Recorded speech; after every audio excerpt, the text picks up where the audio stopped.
Queridos amigos e irmãos, a paz do Senhor Jesus, Deus abençoe a vida de cada um de vocês.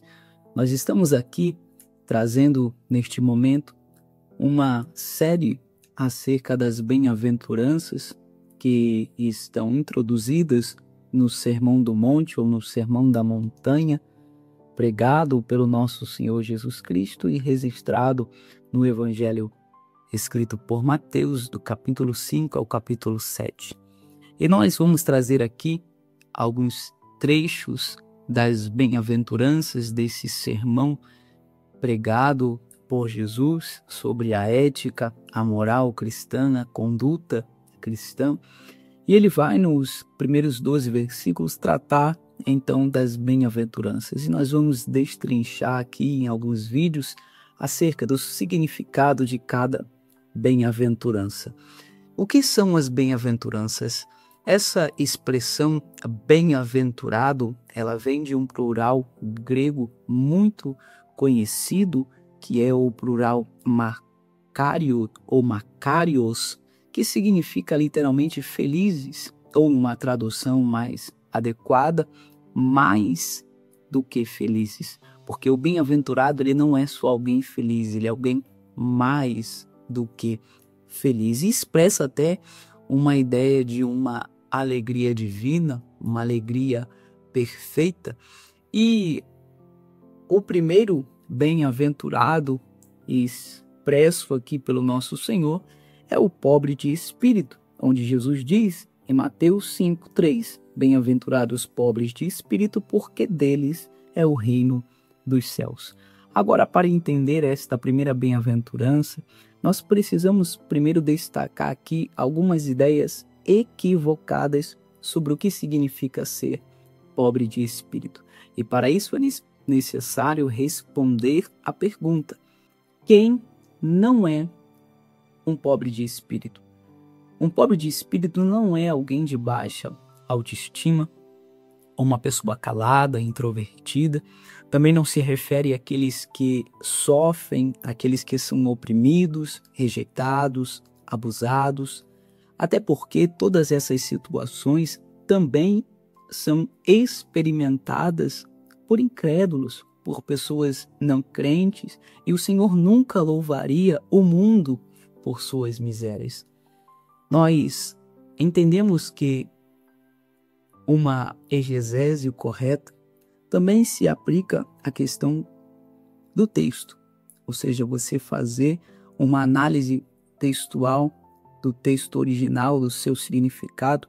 E a palavra grega utilizada ali para pobre é a palavra ptochos, que significa e comunica uma ideia de mendigo, alguém pobre, um coitado, alguém desamparado.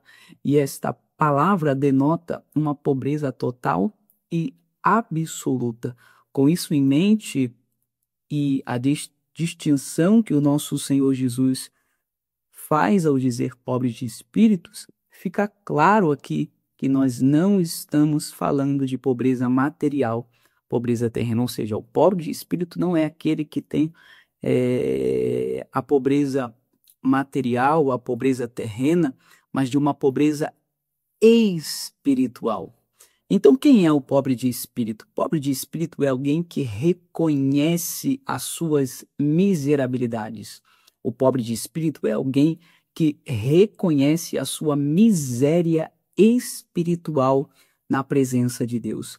O pobre de espírito é aquele que sabe que está espiritualmente arruinado se não estiver na presença de Deus.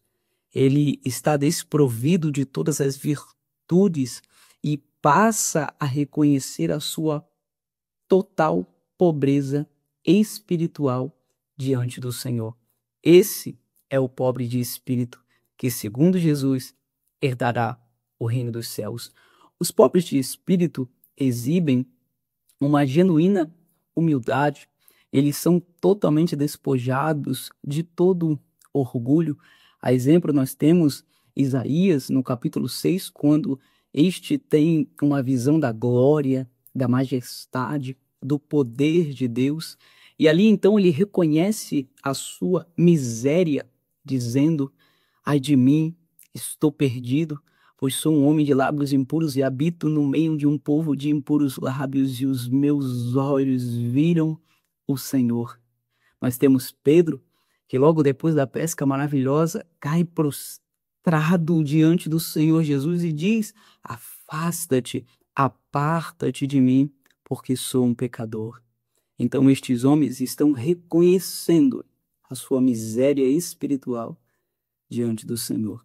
Mas com certeza, um exemplo mais claro que nós temos e também um dos melhores está em Lucas 18, a partir do versículo 9, quando Jesus fala da parábola do fariseu e do publicano, quando ambos vão ao templo para fazer uma oração e o fariseu em pé, todo orgulhoso, prepotente, altivo, começa a orar: ó Deus, eu te dou graça porque eu não sou igual a esses publicanos, a esses pecadores, essas pessoas que vivem uma vida de qualquer maneira, de qualquer jeito.